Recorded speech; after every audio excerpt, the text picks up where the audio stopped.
I'd rather live with Mom than you. It was just after midnight on a Friday night. My husband was playing an online game in the living room while I was doing some work I had brought home at the dining table when he casually suggested we should live separately. I was surprised and asked him why. We hadn't been getting along well lately, but I still had the right to hear his side of the story. My name is Megan.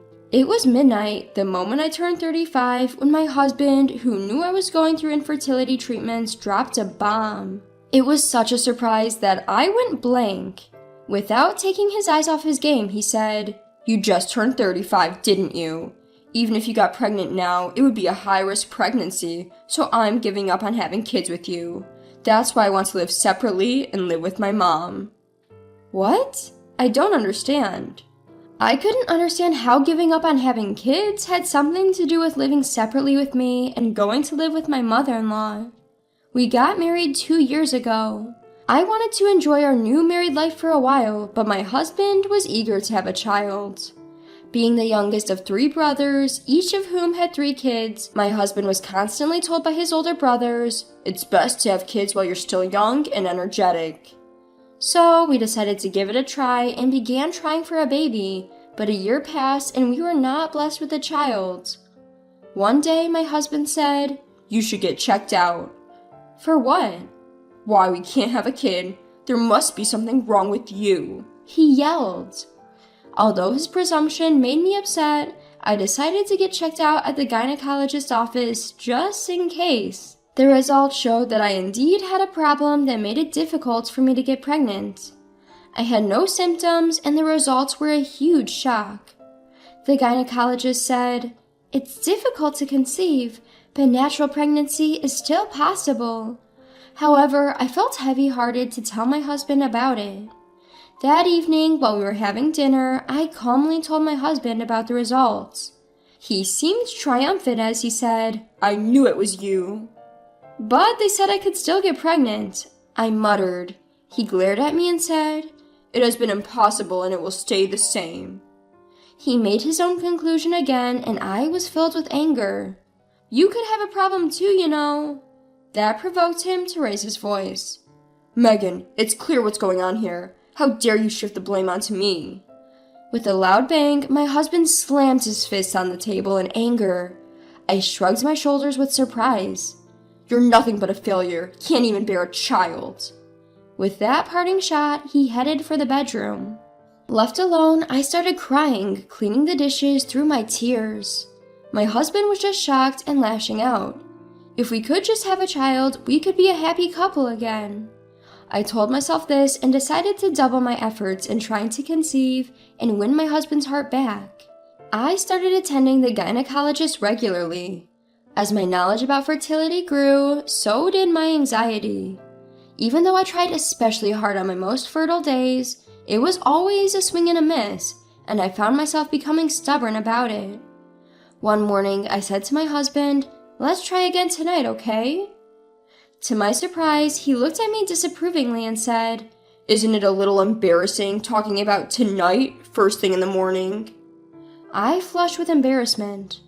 Thinking about it, I would find it strange too, but we're a couple, it should be natural. Hiding my complex emotions, I tried to gently persuade him. "You want a child too, don't you?" But my husband retorted, "I don't really want a child. It costs a lot of money. My brothers told me that a real man has a wife and kids, so I thought I'd try. But it's not happening because of you. I have a respectable excuse now, so I don't care anymore." From that point on, whenever I approached my husband, he would reject me with excuses like, "I'm busy," or "I'm tired." I was just as busy and tired from work. Being rejected time and again shattered my pride as a woman. Lately, my husband has been addicted to online gaming, staying up late into the night. Before I knew it, not just our intimate life, but our daily conversations had become almost non-existent. My husband seemed to have lost interest not just in having a child, but in me too. But I didn't stop going to the gynecologist. What surprised me during infertility treatments was the sheer number of couples attending. The clinic I went to specialized in infertility treatments. It was always crowded, and it was normal to wait 2 to 3 hours even with an appointment. Seeing so many other couples struggling with the same issue helped me a lot. Occasionally, I would see a couple leave the consultation room, the woman touching her still flat belly tenderly, her husband walking close by her side. Perhaps they had just found out they were pregnant. I wish it was me. I want a child too. I want to win back my husband's love and be happy. I had held a faint hope for my child. But now I was told it would be difficult to pursue any further treatment without my husband getting tested, and I found myself at a standstill. It might be impossible after all. The way home from the gynecology clinic always filled me with a painful longing, making me want to cry. Getting out to the main road, I looked up and was taken aback by the sight of an old lady in garish attire. The surprise made my tears stop. She was probably in her 70s. Her thick makeup and brightly colored dress were jarringly loud. I didn't know anyone like this, but strangely, she looked familiar. Could it be my mother-in-law? Even though we lived in the same city, I rarely saw her, and she looked nothing like the image I remembered, but I was certain. There was a distinctive mole on her cheek. But my mother-in-law was supposed to be a simple, ordinarily dressed old lady. Taken aback by her drastic makeover, I blended into the crowd. In truth, my mother-in-law is quite the character. She's lenient on herself, yet overly strict with others, casually hurling insults that would leave most people speechless. Moreover, she dotes on my husband, her youngest child, displaying blatant favoritism and treating the rest of her children as if they're good for nothing but money. My brother-in-law also despises her for this. When my father-in-law passed away from cancer last year, there was talk of her moving in with one of her children, but both the eldest and the second son and their families adamantly refused. I thought it would fall to us, but she declared she would live alone as long as she was healthy. Whether out of resentment for being turned down or just her inherent character, when my father-in-law passed away, she caused a huge scene, shouting, "Ungrateful brats, stealing money from the elderly," and monopolized his inheritance without dividing it. No matter how many times my husband or brother-in-law suggested dividing the inheritance according to the law, she would not relent and no one could defeat her. Even I've been told by her, "I have no intention of getting along with you, so don't come to my house." But compared to the fiery battles between her and my brother-in-law and their wives, I was in a relatively peaceful position. My mother-in-law disappeared into a shop without noticing me. I couldn't believe she was the same woman I knew, and I found myself staring at the signboard of the building she entered. That night, I didn't know whether or not I should tell my husband about his mother, but decided not to. After all, she's an adult, and with my father-in-law gone, she's single. It's not my place to criticize her personal hobbies. I've seen her a few times since then, but I've always pretended not to. Then months passed, and as the calendar turned to my birthday, my husband proposed that we live separately. I decided to ask my husband, "Did you find someone you like?" Perhaps my mother-in-law is an excuse, and he might be planning to remarry someone. But he spends his days playing video games at home, so I don't think he's seeing anyone, I ponder in my mind. I find myself oddly calm and almost want to laugh. My husband, on his part, responds seriously. "Well, there's a girl in my gaming group who I kinda like, but it's just the internet after all. Could be a guy pretending to be a woman," which makes it all more ridiculous. He is sane enough to judge, so why did he suddenly suggest a separation? I just don't get it. My husband continues, "I just want to live with my mom more than with you." He repeats, "Why would he want to live with his mother and not with me? Do you hate me? Has our love disappeared?" I search for an answer that would satisfy me and ask my husband the next question. As soon as the words leave my mouth, my heart throbs in pain. He doesn't need me, the woman who can't bear a child due to infertility.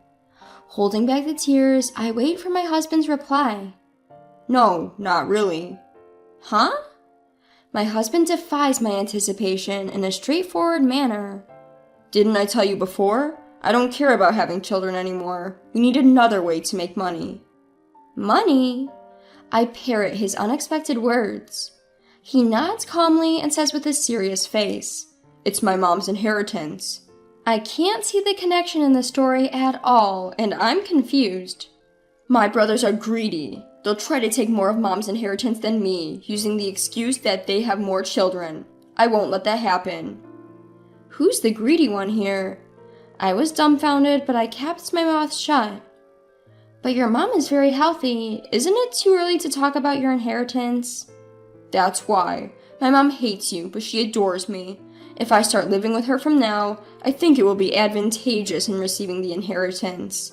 My mom must have a lot of my dad's inheritance that she took all for herself, so I don't have to work hard and can live a comfortable life. We don't have children. We need money because there's no one to take care of us after getting old.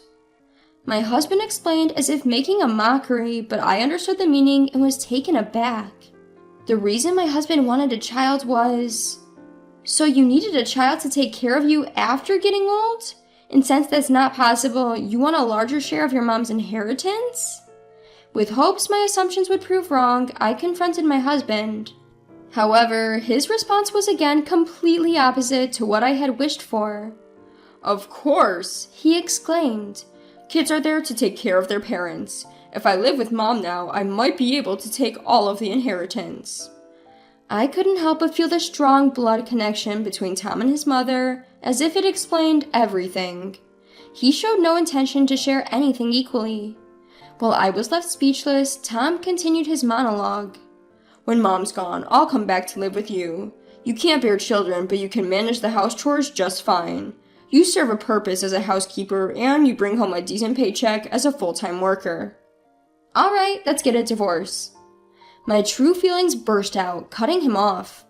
Who would accept such treatment, agree to live separately, and then move back together? He's making a fool out of me. I knew that Tom, being the youngest of three, had a tendency to be spoiled, but this selfish plan of his was beyond reprehensible and unacceptable. I realized I could never find happiness staying with him any longer. That was the moment all my love for Tom completely vanished. Let's hire a lawyer to properly divide our assets and part ways. Huh? Divorce? I didn't say anything about divorce. We can just live separately. And hiring a lawyer sounds overly dramatic. Though Tom seemed startled at first, my explanation seemed to sway him. No, you'd feel better as a single too. I won't be satisfied unless we legally divide everything equally. If we get a third party involved to distribute the assets, there will be no further issues, right? With a smug grin, Tom agreed. Well, you have a point. Fine. If I get a good chunk of mom's inheritance, my life after the retirement is secure and I can even remarry someone else. Just don't regret it. Likewise, don't count your chickens before they're hatched and make sure you don't regret it. The next day, I got a recommendation for a lawyer from a friend who had gone through a divorce and went straight to consult them. I also contacted our landlord to inform them that only Tom would be moving out. I arranged for the movers too. While I was making calls, I could hear Tom on the phone with his mom telling her how he wanted to live together and be a dutiful son. I was secretly shocked he had proposed separation to me without first getting his mother's approval. According to Tom, his mother was overjoyed at the prospect of living with him. She seemed to have some requests or something to ask of him. Just like that, preparations for the divorce proceeded astonishingly quickly. Initially, the plan was to split the assets 50-50, but the lawyer I hired was incredibly competent. He methodically cornered Tom into agreeing to also add alimony, allowing me to take 70% of the assets. If we're separating due to Tom's selfish reasons, I have no qualms about taking it without hesitation. 3 days after our divorce was finalized and my husband returned to his parents' home, I was relaxing in my apartment when my phone rang. It was my ex-husband, Tom. The moment I picked up, he pleaded, "Help me, marry me again." He sobbed. "There was no inheritance at all. My mom has been blowing all her money on male strippers. She's penniless now. What's worse, she's drowning in senior citizen loans and has mortgaged her house." "Oh, really? That's tough. Your mother is addicted to those strip clubs, isn't she?" I chuckled. I'd seen my former mother-in-law disappearing into those strip clubs. The prices on their billboards were shockingly high. I've seen her go in several times, but there's no doubt she spent a fortune there. Ever since Tom got hooked on online games and stopped showing up at his parents' house, his mother got sucked into this club scene. She spent all of her late husband's inheritance and her retirement savings, and now she's taken out so many loans she can't make ends meet. Why didn't you tell me if you knew? I told him I don't intend to meddle in people's hobbies. I never stopped you from playing video games, did I? Tom was at a loss for words and changed the topic. She asked me to take out loans in my name, but that's impossible. Give me the money from the divorce settlement. If we were married, it'll be our money. No. Why not? You love me, don't you? Your husband is in trouble.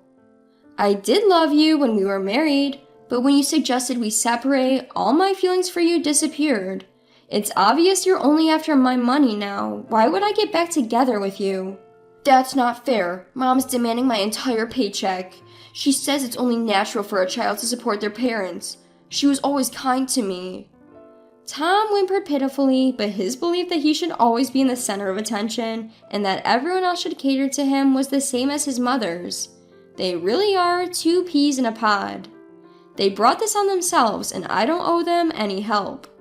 We're divorced now, Tom. We're strangers. Please handle your family's problems on your own, I said, smiling brightly. I ended the call and blocked his number. Then I called each of my former brother-in-laws. It had only been 3 days since the divorce, and I'd planned to let them know when things calmed down, but it seemed better to tell them sooner rather than later. I relayed everything Tom had told me about his mother and the circumstances surrounding our divorce. My former brother-in-laws sympathized with me and promised to give Tom a piece of their mind. Later, I heard from one of them that Tom's brothers had stormed his parents' house, causing a huge commotion. I heard it briefly from my former brother-in-law. After Tom's call, I changed the locks on my door just in case, but I decided to move after all. It's better to completely cut ties. While I was looking at various real estate listings, I found out that his parents' house was for sale. I could ask my former brother-in-laws what happened to Tom and his mother, but I decided not to concern myself with it. I'll look forward and sever ties with the past. I'm thinking of moving to a pet-friendly apartment and enjoying a leisurely, free life, perhaps with a cute cat.